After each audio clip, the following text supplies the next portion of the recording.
Assalamualaikum warahmatullahi wabarakatuh. Pada video ini saya akan menjelaskan tentang analisa uji T, uji F, dan uji R-square menggunakan SPSS. Pertama-tama di sini saya sudah menyediakan data terlebih dahulu, yaitu datanya sebagai berikut. Ada 12 data dengan dua variabel yang bebas, yaitu X1 motivasi, X2 minat, sedangkan variabel terikatnya yaitu prestasi, yaitu Y. Nah, dalam regresi berganda bertujuan untuk mengetahui ada atau tidaknya pengaruh variabel-variabel bebas terhadap variabel terikat. Sedangkan pada saat ini saya akan fokus untuk menjelaskan tentang ketiga poin ini. Yang pertama, koefisien determinasi atau R-square. Nah, koefisien determinasi pada regresi linear sering diartikan sebagai seberapa besar kemampuan semua variabel bebas dalam menjelaskan varians dari variabel terikatnya. Secara sederhana, koefisien determinasi dihitung dengan mengkuadratkan koefisien korelasi atau R. Yang kedua, uji F atau uji simultan. Uji F dikenal dengan uji serentak atau uji model atau uji ANOVA, yaitu uji untuk melihat bagaimanakah pengaruh semua variabel bebasnya secara bersama-sama terhadap variabel terikatnya. Yang ketiga yaitu uji T atau uji parsial. Uji T dikenal dengan uji parsial, yaitu untuk menguji bagaimana pengaruh masing-masing variabel bebasnya secara sendiri-sendiri terhadap variabel terikatnya. Nah, langsung saja.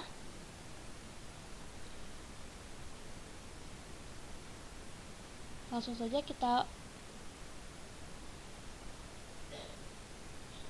buka SPSS-nya.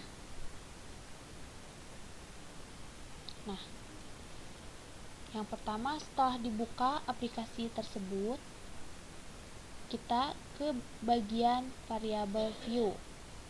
Setelah ke bagian variabel view, kita isi di sini namanya sesuai dengan data pada Excel yang tadi. Nah,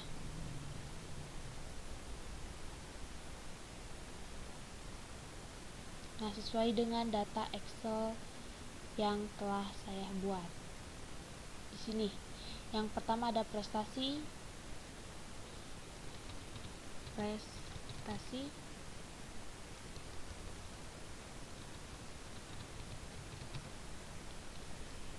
Yang kedua ada motivasi. Dan yang ketiga ada minat.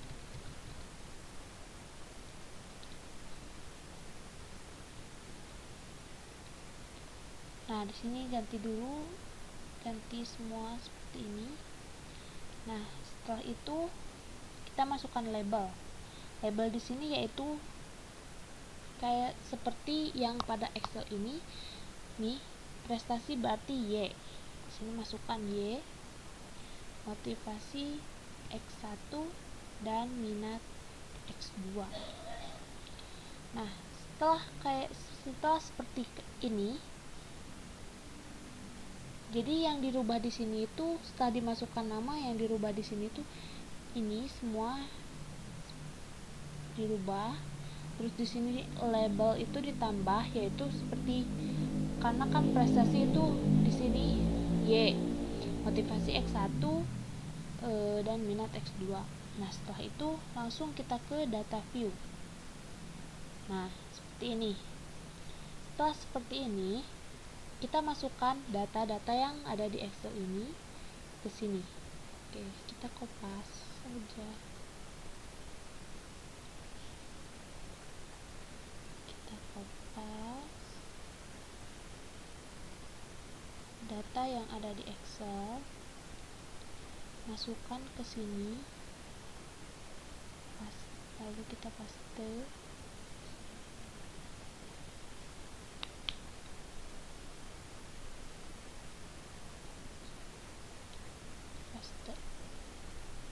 Nah, setelah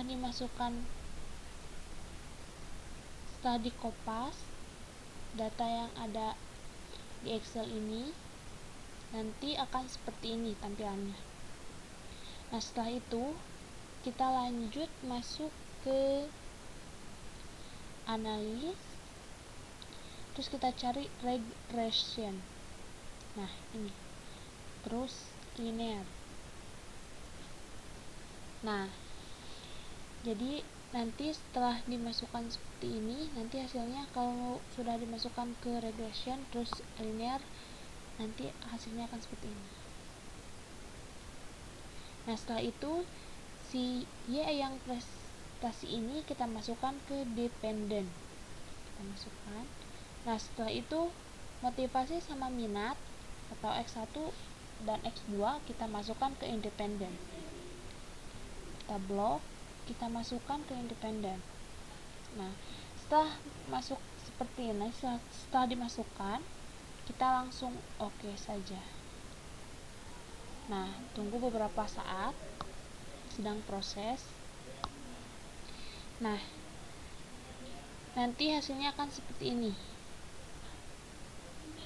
Di sini ada model summary, yaitu dengan R-square-nya kita telah menemukan nilai R-square-nya di sini di model summary. Yang kedua, uji F. Nah, uji F di sini sudah kita temukan ada di ANOVA. Selanjutnya uji T. Uji T di sini ada di koefisien. Nah, ini uji T. Ini uji T yang X1, ini uji T yang X2. Nah, setelah itu, setelah seperti ini, kita kopas aja semua. Saya sudah mengopasnya. Nah, di sini gimana cara memahaminya? Nah, di sini saya akan menjelaskan gimana cara baca atau cara memahaminya, yaitu yang pertama yang koefisien determinasi atau R-square. Nah, ini kan hasil yang tadi saya sudah copy dari SPSS. Nah, di sini hasil di atas nilai R adalah sebesar 0,811. Ini. Maka koefisien determinasi atau R-square adalah sebesar 0,811 dikali 0,811 sama dengan 0,658. Jadi di sini tuh nilai R-nya itu kan ini titik. Nah, kenapa di sini nggak ada 0? Nah, berarti di sini kan ada titik. Nah, berarti angka sebelum titik ini yaitu 0. Nah, di sini ini tuh berarti 0,811 itu pangkat 2.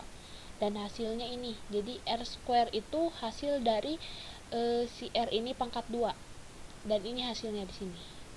Nah, berarti kemampuan variabel bebas dalam menjelaskan varians dari variabel terikatnya adalah sebesar 65,8%. Nah, berarti terdapat 34,2%. Nah, dari mana 34,2% ini? Yaitu dari sini. 100% dikurangi 65,8%, yaitu hasilnya 34,2%. Nah, varians variabel terikat yang dijelaskan oleh faktor lain. Nah, jadi ini tuh adalah varians variabel terikat yang dijelaskan oleh faktor lain. Nah, yang selanjutnya yaitu uji F. Sama, ini juga telah saya copy dari SPSS. Dan ini hasilnya. Jadi ini tuh hasil perhitungan dari SPSS. Yang pertama berdasarkan nilai signifikansi atau SIG dari output ANOVA dari sini. Nah, berdasarkan tabel output SPSS di atas, diketahui nilai SIG atau nilai signifikansi adalah sebesar 0,008, yaitu ini. karena nilai sig 0,008 lebih besar dari 0,005, maaf di sini tuh 0,005, maka sesuai dengan dasar pengambilan keputusan dalam uji F. Dapat disimpulkan bahwa hipotesis diterima, atau dengan kata lain motivasi X1 dan minat X2 secara simultan berpengaruh terhadap prestasi Y. Nah, jadi 0,008 itu dari sini, dari sini ini. Soalnya di sini kan berdasarkan nilai signifikansi. Jadi sini berarti dilihatnya. Nah, selanjutnya berdasarkan perbandingan nilai F hitung dengan F tabel. Berdasarkan tabel output SPSS di atas, diketahui nilai F hitung adalah sebesar 8,650, yaitu dari sini. Nah, ini. Jadi nih F hitungnya itu dari sini. Jadi 8,650. Karena nilai F hitung 8,650 lebih besar dari F tabel, yaitu F tabelnya itu 4,10, maka sebagaimana dasar pengambilan keputusan dalam uji F, dapat disimpulkan bahwa hipotesis diterima, atau dengan kata lain motivasi atau X1 dan minat X2 secara simultan berpengaruh terhadap prestasi Y.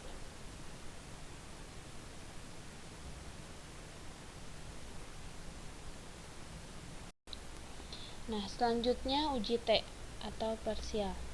Uji ini dapat dilakukan dengan membandingkan T hitung dengan T tabel, atau dengan melihat kolom signifikasi pada masing-masing T hitung. Nah, dalam uji T ini terdapat pada kolom koefisien, dan ini hasil perhitungan SPSS yang telah di-copy. Nah, ini yang pertama melakukan uji T parsial atau uji T pertama, yaitu motivasi X1. Yang pertama, berdasarkan nilai signifikansi. Berdasarkan tabel output SPSS koefisien di atas, diketahui nilai sig variabel motivasi atau X1 adalah sebesar 0,450, yaitu ini. Karena nilai sig 0,450 lebih besar dari probabilitas 0,05, maka dapat disimpulkan bahwa H1 atau hipotesis pertama ditolak karena tidak ada pengaruh motivasi X1 terhadap prestasi. Yang selanjutnya perbandingan nilai T hitung dengan T tabel. Uji T pertama. Berdasarkan tabel output SPSS di atas, diketahui nilai T hitung variabel motivasi adalah sebesar 0,790, yaitu ini. Uji T-nya ini, yang X1 atau motivasi. Karena nilai T hitung 0,790 berarti lebih besar dari T tabel, yaitu T tabelnya yaitu lebih kecil dari T tabel. Maaf salah. Berarti lebih kecil dari T tabel, yaitu 2,262. Maka dapat disimpulkan bahwa H1 atau hipotesis pertama ditolak. Artinya tidak ada pengaruh motivasi X1 terhadap prestasi Y. Jadi yang berdasarkan nilai signifikansi sama nilai T hitung dengan T tabel itu sama-sama ditolak karena tidak ada pengaruh motivasi terhadap X1,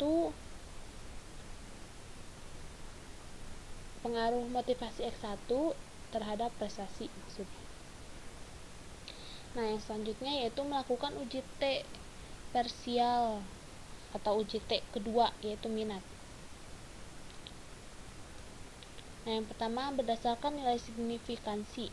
Berdasarkan tabel output SPSS koefisien di atas, diketahui nilai sig variabel minat, variabel minat, yaitu minat,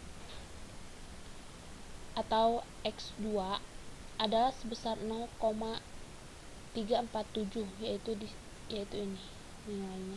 Nah, ini nilai sig yang X2. Nah, ini nilai signya 0,347. Karena nilai sig 0,347 lebih besar dari probabilitas 0,05, maka dapat disimpulkan bahwa H2 atau hipotesis kedua, itu hipotesis kedua ya seharusnya.